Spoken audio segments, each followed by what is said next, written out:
అయ్యలో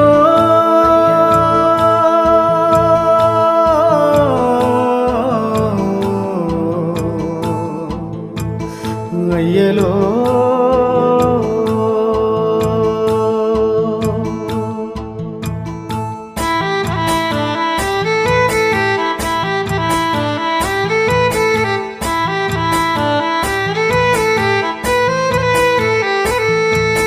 రాగాలు తీసిన రైతన్న నేడు గాయాల పాలాయనే. రాజులే బతికిన రైతన్న నేడు దారిలే నోడాయనే.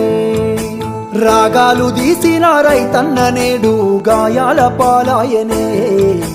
రాజులే బతికిన రైతన్న నేడు దారిలే నోడాయనే. నాడు పచ్చని పంటల్లో నెలవంక తీరు నిలిసిన రైతన్నా.